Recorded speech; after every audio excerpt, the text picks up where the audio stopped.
E aí, pessoal, tudo bem com vocês? Professor Eurico aqui. Hoje, nessa última parte da unidade 3, a gente vai trabalhar duas relações importantes aí na biomecânica e muito comuns. Uma delas é a relação comprimento-tensão. Essa relação também pode ser chamada de torque, ângulo, né? Vai depender do seu instrumento de medida. E uma outra relação que é importante, que é a relação força-velocidade, tá bom? Então vamos começar. Bom, pessoal, essa primeira relação aqui, comprimento-tensão, ela fala basicamente de, lembre-se, né, que tensão é uma força, e ela fala basicamente de o quanto de força ou de tensão é atribuído a um material à medida que ele vai mudando o seu comprimento, o seu tamanho, tá? Essa primeira curva que eu vou mostrar aqui para vocês dessa relação comprimento e tensão é uma curva que representa um material totalmente elástico, tá? Imaginem um tubo de borracha, um elástico, esses de amarrar dinheiro, enfim, tá? Uma curva que representa esse tipo de material, totalmente elástico ou perfeitamente elástico. Então, de um lado, você tem a tensão, né, a quantidade de tensão ou de força que é gerado com aquele material, e na outra você tem o comprimento, né, o tamanho que aquele material se encontra, tá?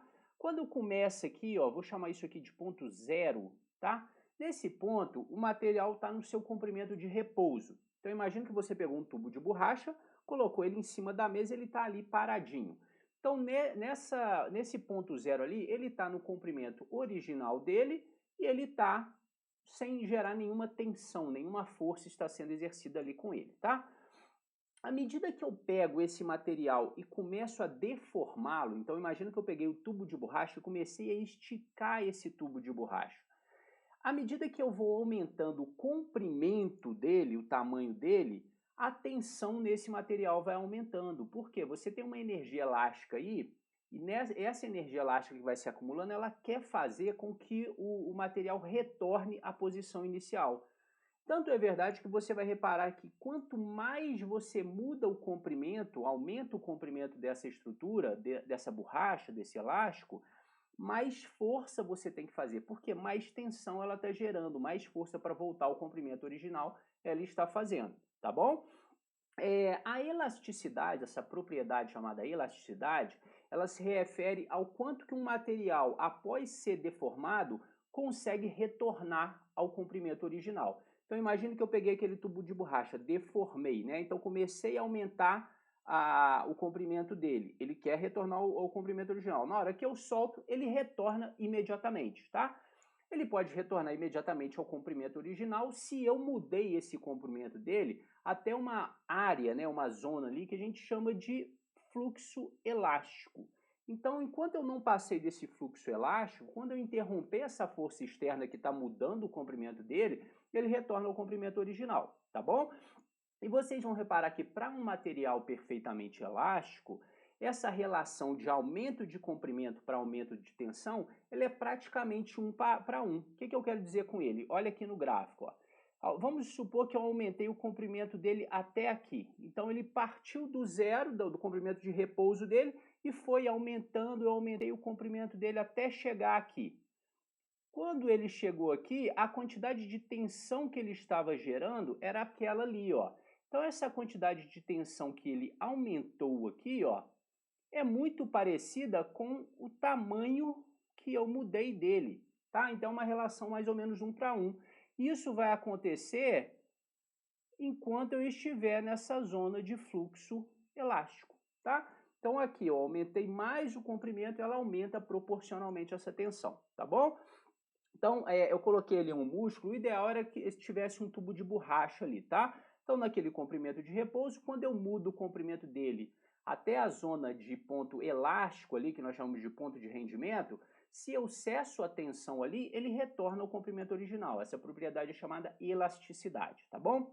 Agora, se eu passo do comprimento do ponto de rendimento, se eu levo ele quase ao máximo, né, quase ao ponto de falha dele, antes dele arrebentar e seguro lá um tempinho, Quando eu solto ele, ele retorna, né? Mas ele não retorna mais ao comprimento original. Ele fica um pouco deformado, ele fica um pouco maior do que ele era antigamente. Isso daí é o que nós chamamos de fluxo plástico. Então, quando eu entro nessa região, é quando eu deformei tanto o material numa magnitude em que ele quase arrebenta, por exemplo, sustento aquilo ali um pouquinho e depois eu volto. Quando ele volta, ele não vai voltar ao comprimento original, tá bom? Então existem duas propriedades diferentes. A elasticidade, que é a capacidade de, após deformar, retornar imediatamente ao comprimento original. E existe também essa outra propriedade que a gente chama de extensibilidade, ou seja, o ponto máximo que você consegue alongar aquilo sem que ele arrebente, tá? Mas se eu chegar nesse ponto, quando ele retorna, ele não retorna ao comprimento original. Isso que eu estou mostrando aqui para vocês, gente, é uma relação, então ela é diretamente proporcional. À medida que eu aumento o comprimento da estrutura, né, aumento o tamanho, vai aumentar a força de resistência dela, né, a tensão que está sendo gerado por essa estrutura, tá bom? Só que lembre-se, esse tipo de tensão, vou até grifar aqui para vocês, quando nós alongamos, né, isso daqui se chama tensão passiva, tá, gente? Ela é passiva. Ela não é uma tensão ativa. Depois a gente vai entender a diferença dela. Mas geralmente tensão passiva é quando a gente envolve alongamento das coisas, né? Você está com uma força externa, né, fazendo com que aquilo se alongue. Então, por exemplo, no seu corpo, quando você faz um alongamento, seu músculo, né, ou a unidade músculo tendina está sofrendo uma tensão passiva, aquele músculo que está sendo alongado ali, tá bom? Mas como eu falei para vocês, isso daqui é o comportamento de uma curva em um tecido perfeitamente elástico. Porém, o nosso corpo, ele não é, a unidade músculo-tendina, ela não é perfeitamente elástica, tá? Ela é viscoelástica, tá? Por quê? Porque a unidade músculo-tendina envolve os tendões, que são estruturas bem mais rígidas, mais duras, né? Elas quase que não mudam de comprimento quando sofrem tensão, então elas são muito rígidas realmente. Nós temos as fáscias musculares que envolvem ali o músculo, né? Epimísio, perimísio, endomísio, né? São camadas de tecido conjuntivo que também não são muito elásticas, são pouco elásticas, né? São mais do que o tendão, mas elas também não respondem muito à mudança de comprimento quando tracionadas. E o músculo em si, a parte carnosa, né? Que esse sim é um pouco mais elástico do que essas. Mas isso tudo, quando você traciona, é tracionado junto. Por isso que o comportamento dessa curva não é tão previsível, né, um para um como aquela dali.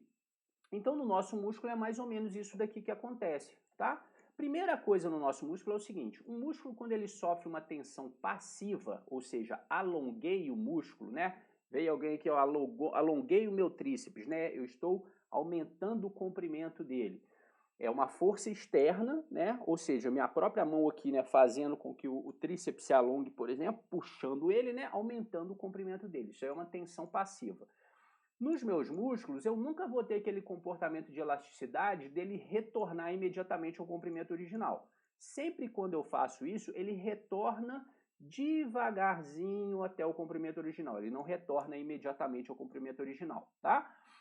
E a segunda questão é a seguinte: veja uma diferença importante. Olha como no início do movimento, quando eu estou alongando um músculo, então partindo aqui mais ou menos, ó, ponto zero, o músculo está no comprimento dele de repouso, tá? Comecei a alongar o músculo, ó, comecei a mudar ele de comprimento, aumentando o comprimento dele. Quando eu chego a um ponto, vamos supor que eu comecei a sentir um desconforto ali e tal, né, no alongamento, começou a doer um pouquinho, olha o quanto de tensão que foi gerado. Então veja que aqui, ó, no início de um alongamento, eu mudo pouco a tensão para mudar muito o comprimento. Isso aí você percebe no início de um alongamento. Eu vou sugerir que vocês façam agora um teste. Vocês vão ficar em pé, joelhos estendidos, não pode flexionar o joelho, tá? Não pode dobrar o joelho. Você vai tentar flexionar o seu tronco, deixando os seus braços para frente, né? Os cotovelos estendidos para tentar tocar o chão, tá bom? Com as mãos. Não necessariamente precisa. O importante é que vocês não dobrem o joelho. Vocês vão fazer não flexionem o joelho. Vocês vão fazer esse movimento bem devagarzinho e eu quero que vocês vão percebendo desde a posição anatômica até o quanto que vocês vão mudar de comprimento, né, essa flexão de tronco, até vocês perceberem que, ó, comecei a sentir uma dorzinha que incomoda um pouquinho, não é aquela dor, nossa, está doendo muito não, um pouquinho de dor, e guarda aí esse ponto, você vai parar um pouquinho nesse ponto e vai sentir o quanto que você fez de movimento até chegar nesse ponto que você sentiu um desconforto. Sentiu, né? Ficou aí uns 5 segundos, só para você sentir, né, que o quanto você mudou aí, né? O quanto você teve de amplitude de movimento até começar a sentir essa dorzinha. A partir daí, desse ponto, você vai continuar insistindo e descendo agora até você sentir um desconforto forte, né? Você vai agora, não máximo, né, de muita dor, não pode flexionar o joelho, continua com o joelho estendidinho, mas até você sentir um desconforto muito forte mesmo. E aí, nesse ponto, você vai ver que dessa posição anterior até esse ponto, você vai ter mudado pouco o comprimento do músculo, você vai ter descido pouquinha coisa a mais para aumentar muito essa dor. No nosso corpo, essa dor aí vai ser traduzida como tensão. Então veja que a partir de determinado ponto, você vai mudar pouquinho o comprimento do músculo, porém para esse pouquinho que você mudou, você aumenta muito a quantidade de tensão, de forma desproporcional agora. Você muda pouco o comprimento do músculo para aumentar muita tensão. Então isso é uma característica do nosso corpo, de um tecido viscoelástico, tá bom? Então é isso mais ou menos que acontece no nosso corpo. Quando a gente alonga, chega até um ponto que sente um desconfortozinho e vai até o máximo, né, de zona de fluxo plástico. Mas lembrando que no nosso músculo em si, na nossa unidade músculo-tendínea, nós não temos aquela fase elástica, isso daqui, ó, perfeitamente dita ali, tá? Porque o nosso músculo ele não tem essa propriedade de elasticidade de retornar imediatamente ao comprimento original, ele retorna devagarzinho. Agora, para você ganhar amplitude de movimento, para você ganhar flexibilidade, digamos assim, né, com alongamento, né, com treinamento de flexibilidade, você precisa trabalhar com níveis de amplitude altos, ou seja, você trabalha mais para a zona de fluxo plástico do que na zona de fluxo elástico. Ficou tranquilo isso daí? Então, mais uma vez, essa relação, né? À medida que eu vou aumentando o comprimento, eu aumento a tensão. Não se escreva que tensão é força. E nesse caso aqui, vou reforçar mais uma vez essa tensão aqui, ó, por ser um alongamento, essa tensão é passiva, tá? Então, o nosso músculo tem essa capacidade de ter essa tensão passiva, ou seja, ele está paradinho, vem uma força externa e aumenta o comprimento dele, tá bom? Bom, ali, né, quando você chega no movimento onde há a maior amplitude ali. Agora, nós temos também o que nós conhecemos como tensão ativa. Então, vou dar um destaque aqui, ó, ativa, tá? Qual é a tensão ativa do músculo? Essa tensão ativa é quando você contrai o músculo, vulgarmente falando, né? Ou quando você gera a ação muscular. Lembrem-se lá da fisiologia humana, né? Deslizamento de filamentos de actina e miosina, né? Puxando ali, gerando tensão, gerando força para o músculo, tá? E aí essa curva é um pouquinho diferente. Vocês vão ver que no nosso corpo, então aqui você tem a quantidade de tensão ativa. Ativa por quê? Porque eu estou contraindo, eu estou fazendo força, eu estou gastando energia para fazer aquilo. Tá? Meu músculo não está ali paradão, sendo distendido, né, ou alongado. Então, você está fazendo força, né, está encurtando o seu músculo e vocês vão ver que o ponto, a curva de tensão ativa, onde eu consigo gerar maior quantidade de tensão ou maior quantidade de força, seria o comprimento de repouso do músculo. Imagina, por exemplo, se eu estiver falando aí do bíceps braquial, é quando você está parado ali com o braço, né, ao longo do membro superior, ao longo do corpo ali, semi-flexionado, um pouquinho fletido só o cotovelo, né? Então é nessa região aqui que eu tenho maior capacidade de gerar tensão ativa, de gerar força ali muscular. Por quê? Porque é nessa posição que eu tenho maior formação de pontes cruzadas. Ah, Yuri, o que é ponte cruzada mesmo? É a interação da actina com a miosina para fazer a contração muscular. Quanto mais a quitina ligada à miosina eu tenho, mais capacidade de gerar força, gerar tensão. E é no comprimento de repouso que isso acontece com a gente, tá? Depois, quando você está com o músculo muito encurtado, né? Então flexionei muito, né? Igual nesse caso aqui, ó. Você não consegue formar tantas pontes de actina e miosina, porque elas se sobrepõem, né, uma sobre a outra ali, eu não consigo formar todas, e nem quando o músculo está muito alongado, porque aí tem algumas partes ali que estão conectadas, mas outras não estão, por isso elas não estão gerando tensão. Então, observem que há a diferença da tensão passiva. Tensão passiva, quanto maior o comprimento, ou seja, quanto mais alongado, mais tensão. Já tensão ativa, comprimento de repouso, não pode nem estar muito alongado, nem estar muito encurtado, tá bom? Agora lembrem-se que no nosso corpo eu tenho um somatório dessas tensões. Eu não trabalho só com a tensão ativa, nem só com a tensão passiva. Então eu trabalho com a tensão total. E aí vocês vão ver que na tensão total, quando eu olho para esse gráfico, parece que é estranho e tal, né? Quando eu vejo aqui, ó, tensão passiva. A tensão passiva é essa linha aqui, ó, que está aqui, ó, subindo, tá? Ela parte do zero de comprimento. Por quê? Porque se o músculo está no comprimento de repouso dele, não tem tensão nenhuma. Só à medida que eu começo a alongá-lo, que ele começa a aumentar a tensão, tá bom? Então lembre-se, para cá eu estou aumentando a tensão dele, o comprimento dele, desculpa, né? A tensão está aqui, ó, tá? Então, tensão passiva, comecei a aumentar o comprimento, alongar o músculo, aumenta a tensão. A tensão ativa, gente, é essa em vermelho que vocês estão vendo aí, esse arco em vermelho.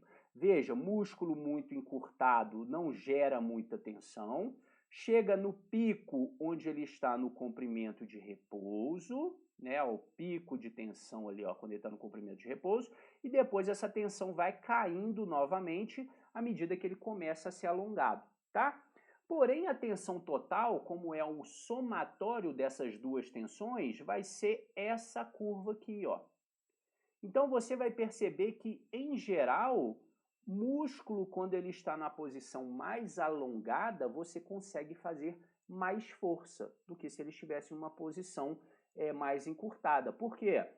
Porque eu estou somando a tensão ativa com a tensão passiva. Quando vocês fizerem musculação, vocês vão ver que isso é uma estratégia, né? Se bem que eu acho que vocês não têm musculação na matriz de vocês porque é licenciatura. Mas na musculação existe uma estratégia que chama posição de pré-estiramento. É um nome, né, meio errado a ser utilizado assim, né? Porque estiramento vem de uma lesão, por exemplo, mas o que eles querem dizer? Que quando você vai fazer o movimento, você parte com o músculo alongado, porque você armazena energia elástica e na hora de fazer a fase concêntrica, além de ter a tensão ativa da elasticidade do músculo querendo voltar ao comprimento dele, ainda tem a tensão ativa, desculpa, né, passiva, né, do músculo querendo voltar ao comprimento dele, você ainda tem a tensão ativa do músculo se contraindo, ponte de actina e miosina para fazer a força, tá bom? Então, a nossa tensão total, em geral, o músculo ele consegue fazer mais força quando ele está num comprimento mais alongado, tá bom? Agora, se eu for olhar isoladamente, passivo, né, maior tensão quando aumenta o comprimento, ativo quando ele está no comprimento de repouso, beleza? Bom, além disso, nós temos a relação força-velocidade. Essa relação é um pouco diferente dessa de comprimento-tensão, né? Lembre-se que força pode ser interpretada como tensão também. E esse gráfico que parece estranho, né, complicado ali, não é tão complicado assim, né? A gente vai tentar entender. Bom, aqui vocês têm o eixo de força, tá? Então, à medida que sobe isso aqui, ó, está aumentando a tensão ou a força gerada, tá? E aqui você tem as velocidades. Quando ela vem para cá, você está aumentando a velocidade em fase concêntrica, o músculo vencendo a carga externa, ou seja, velocidade concêntrica muito rápida. E daqui para lá, à medida que vai para lá, aumentando a fase excêntrica, ou seja, o peso vencendo a força do seu músculo. Uma fase excêntrica com pouca velocidade quer dizer que, por mais que esteja muito pesado, você está conseguindo sustentar, está sendo vencido, mas está conseguindo segurar um pouquinho. Se ela for muito rápida, quer dizer que a carga está tão pesada que você não consegue nem sustentar, praticamente cai ali, porque você não consegue segurar tanto aquela carga externa, então a velocidade de encurtamento muscular, né, no caso aí de aumento do comprimento muscular, é muito grande, tá bom? Falando um pouquinho da fase concêntrica, a gente vai ver que na fase concêntrica, quanto maior a velocidade que eu consigo imprimir, menos força eu consigo fazer. Então é só você pensar o seguinte: estou na academia, vou colocar uma barra com 2 pezinhos bem levinhos, 2 anilhas bem levinhas e vou fazer esse movimento com a maior velocidade possível. Você vai ver que você vai conseguir fazer isso muito rápido. Então você faz muita velocidade. Então olha para lá, ó, tá aumentando aqui, né, a velocidade. Porém, olha a quantidade de tensão aqui, ó. Pouca tensão sendo gerada, tá bom? Agora, vou colocar bastante carga, muita carga mesmo, e vou fazer uma repetição na maior velocidade. Você vai, por mais que você tente fazer aquilo com muita velocidade, a barra vai subir devagarzinho, porque o peso está muito grande. Então, muito peso, muita força, pouca velocidade, tá? Então, é uma relação inversamente proporcional para a fase concêntrica, tá? Então, lembrando, se eu imprimo muita velocidade na parte concêntrica, eu não consigo imprimir muita força. Ao passo que você chega no seu 100% de força máxima, que é a sua força isométrica máxima, tá? Ou seja, você está fazendo a maior força possível, mas aquilo não se mexe, nem para cima nem para baixo, nem você ganha nem você perde, fica parado ali, fazendo sua força máxima ali, a força isométrica, e isso daqui coincide com o seu 100% de força máxima. Geralmente, quando a gente vai fazer testes de carga, saber a força máxima da pessoa, a gente se parte dessa, ou da carga máxima que ele consegue mover, que é um outro assunto que depois a gente vai falar, ou então, se for em equipamentos de laboratório, eu consigo ver a tensão ou a força isométrica máxima que ele consegue gerar em determinada posição articular, tá bom? Agora, quando a gente começa a ir para o lado de lá, né, para o lado esquerdo, aí, a gente vai ver a fase excêntrica. Na fase excêntrica, lembrem-se, né, a carga está vencendo a minha força muscular. Ou seja, o meu músculo continua fazendo tensão, não é simplesmente deixar a carga cair, eu estou fazendo força por exemplo, se for um exercício de flexão de cotovelo, como aí no exemplo, eu estou fazendo força para flexionar o cotovelo, porém eu estou sendo vencido e meu cotovelo está alongando, está estendendo. Imagine um cabo de guerra, né? Eu estou fazendo força aqui, só que o cara é mais forte que eu. Por mais que o meu bíceps braquial esteja ali contraindo, puxando aquilo tudo, ele está sendo alongado. Ou seja, você soma duas forças ali. A força, a tensão ativa do músculo se contraindo para vencer, no máximo que ele consegue, mas mesmo assim ele vai sendo vencido e vai se alongando, ou seja, uma tensão passiva, tá bom? Então, nesse caso aqui, ó, vocês vão ver que aí a questão é, quanto maior a força gerada, maior a velocidade também. Só que agora lembre-se que é o oposto, a velocidade de descida, ou seja, a carga está tão pesada que eu praticamente não consigo sustentar ela, eu sou, né, vencido muito rapidamente com ela. Então aqui é quando eu estou com cargas acima, né, ó, o símbolozinho de maior do que o meu 100% de força. Por isso que a fase excêntrica é tão importante para ganho de força, porque nessa fase eu consigo gerar mais do que 100% da minha força. Ou seja, um peso que eu não consigo mover na fase concêntrica sozinho, na fase excêntrica eu consigo sustentar e ele vai me vencer, eu não consigo fazer com que ele suba, né, mas eu consigo manter a contração e descer ele controladamente, até certo ponto, né? Se ele estiver muito forte, né, aqui é em torno de 150%, da minha força máxima, tá? Aí ele vai praticamente despencar, né? Você quase não consegue sustentar. Mas por aqui assim, ó, você vai ver que você consegue gerar muita força, porém, quanto maior a força, maior a velocidade também. Tá vendo que aí é o oposto da fase concêntrica? Fase concêntrica aqui, ó, na fase concêntrica é maior a força, menor a velocidade. Lá não, maior a força, maior a velocidade. Porém, a velocidade é de descida, né? O músculo está sendo vencido, tá bom? Então, isso daí é o que explica essa relação força-velocidade. Só que ainda tem outras questões, né? Num parâmetro normal da curva de força e velocidade de uma pessoa normal, por exemplo, seria esse shape aí que vocês estão vendo, tá? É um shape aí que ele mostra o que eu estava falando ali para vocês, né? Se tem muita velocidade de contração, tem pouca força sendo imprimida, ou se tem muita força, né, ou pouca velocidade de contração, tem muita força sendo imprimida. Só lembrar daquele exemplo que eu dei para vocês do pezinho. Pezinho leve, máxima velocidade, eu movo aquilo rápido. Peso muito, né, muito grande, né, muito próximo ao meu máximo, né, pesado realmente, por mais que eu tente movimentar aquilo muito rapidamente, eu não consigo mover isso rápido, porque está muito pesado, então muita força que eu consigo imprimir. Isso uma pessoa normal. Agora, pessoas treinadas, geralmente mais treinadas em força, essa curva dá um desviozinho para a direita. Então isso significa o quê? Imagine que naquela mesma velocidade, ó, tá, ó, peguei a mesma velocidade aqui, ó, que essa pessoa aqui fez isso de força, uma pessoa treinada em treinamento de força, na mesma velocidade de encurtamento, ele consegue imprimir muito mais força, tá? Então isso daí é uma característica também que o treinamento de força te dá. Pessoas treinadas em força, eles conseguem gerar mais força, mesmo que em velocidades um pouquinho maiores, né? Ou na mesma velocidade de encurtamento, ele consegue gerar mais força que uma pessoa comum. Tá? Agora isso daí vai variar um pouquinho dependendo do tipo de treinamento que você faz. Então essa aí é uma curva de uma pessoa normal, né?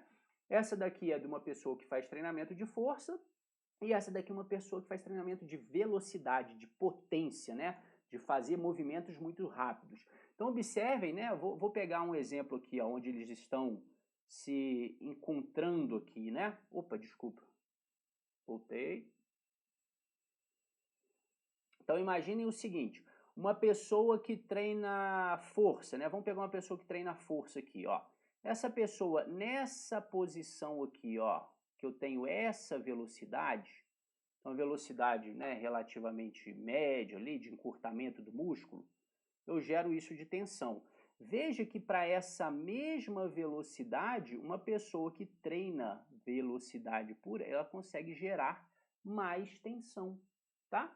Agora, o oposto acontece quando são em velocidades menores. Então, a pessoa que é treinada em velocidades altas, né? Quando eu vou para velocidades de encurtamento menores, ó, olha o que acontece com o nível de tensão dela ali, ó, na hora de produzir força. Já pessoas que treinam musculação, ó, eles conseguem gerar muita força em velocidades menores. Então essa é uma característica. Se você treina velocidade, você vai conseguir, né? Provavelmente você consegue gerar mais tensão, mais força em velocidades mais altas. Se você é uma pessoa que treina força, musculação, você vai conseguir gerar mais força em velocidades mais baixas, tá bom? Então isso também é uma característica do seu tipo de treinamento. Dependendo do tipo de treinamento que você faz, você tem essas adaptações momentâneas aí, né? Dependendo do seu tipo de treinamento e do quanto você treina isso, ok? Bom, gente, e a gente ainda tem uma outra questão que é o efeito da arquitetura muscular. Eu vou falar de arquitetura muscular na outra unidade, né, que a gente vai ter da unidade 4, mas aqui só para adiantar para vocês, tem a ver com a morfologia dos músculos, né? Alguns músculos são mais longos, outros são chatos, outros são mais curtinhos. A disposição das fibras, as fibras são em paralelo, né, fusiformes, outras fibras formam ângulos, né, são os músculos penados, bipenados, multipenados, enfim, né? E aí a gente tem algumas diferenças, né? Então, quando a gente vem para essa relação aqui, ó, de comprimento-tensão, né? Então, comprimento do músculo e a força que ele gera.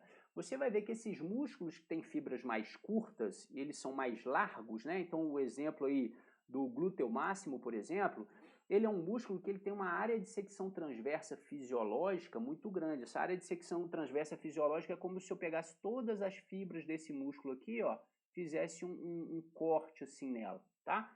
Pegando todas essas fibras. Olha a aponeurose dela aqui, ó, tem muitas fibras musculares inseridas ali, é muita quantidade de força. Porém, ele é um músculo curtinho, tá? Ou seja, ele consegue gerar muita força, tá? Porém, num comprimento muscular muito menor do que, por exemplo, um músculo com área de secção transversa pequena, porém mais longo, né? Então, no caso aqui que eu estou mostrando para vocês, o reto femoral, ó, olha a área de secção transversa dele, ó, é pequenininha comparado ao glúteo, que é isso tudo aqui, né? Ou seja, aqui cabem poucas fibras musculares.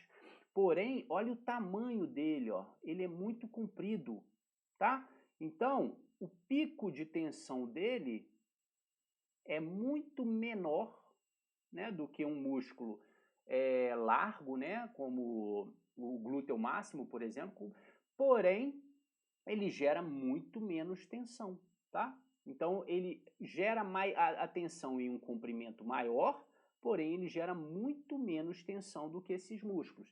E aí, quando eu vou para a curva de força-velocidade desses mesmos músculos, na hora que eu olho, né, de um músculo de fibras curtas com um músculo de fibras longas, né, então, o mesmo exemplo, né, por exemplo, o glúteo máximo e o reto femoral, veja que, olha só, o reto femoral, ele consegue se encurtar em velocidades muito maiores do que o glúteo. Por quê? Porque por ele ser um músculo mais longo, quando ele se encurta, né, como a distância, né, de um ponto a outro é muito maior, como ele faz isso no mesmo tempo, ele se encurta muito mais rápido. Então são músculos muito velozes, porém não conseguem gerar muita força, muita tensão. Ao passo que o glúteo, ou esses músculos, né, que tem essa característica de serem, tem uma área de secção transversa maior, tem as fibras curtas, né, os músculos penados, por exemplo, ou que as fibras fazem ângulo, né, você consegue gerar muita força. Olha a quantidade de força que esses músculos conseguem gerar, porém eles não conseguem se contrair em altas velocidades. Então isso daí também são características diferentes dependendo do músculo. Então tem músculos que conseguem gerar mais força, menos velocidade de encurtamento, e tem músculos que conseguem gerar menos força e mais velocidade de encurtamento. Obviamente, como vocês viram no slide anterior, isso é treinável, né? Pessoas que fazem treinamento de velocidade, pessoas que fazem treinamento de força, mas por mais que isso aconteça, essa característica dos músculos ela não vai mudar de forma exponencial, né, a ponto de mudar a característica dessa curva drasticamente, tá? Então, músculos que são mais curtos e volumosos, geralmente penados, fazem muita força, mas não conseguem se contrair em velocidades muito altas. Já músculos que têm um comprimento muito grande, né, mas são fusiformes, né, tem poucas fibras ali inseridas no tendão, são mais, digamos, fininhos, né, mais magrelinhos ali, você consegue se contrair em altas velocidades, mas não consegue gerar tanta força como um músculo de fibras curtas se eu estivesse equiparando aí a área de secção transversa desses músculos. Tá bom, gente? Bom, pessoal, eu acho que é isso que eu tinha para falar aí para vocês sobre essas relações, né? Tanto relação força e velocidade, quanto relação comprimento e tensão. Espero que vocês tenham entendido aí, essas relações são bastante importantes na biomecânica, né? Elas são bastante recorrentes. Quando vocês estiverem estudando aí alguns livros, vocês vão ver muito sobre essas relações. Então vale a pena que vocês revejam, estudem, né? Peguem o material que eu vou deixar de apoio para vocês lerem, tá bom? Espero que vocês tenham gostado da aula e a gente se vê agora na próxima unidade. Até mais, valeu!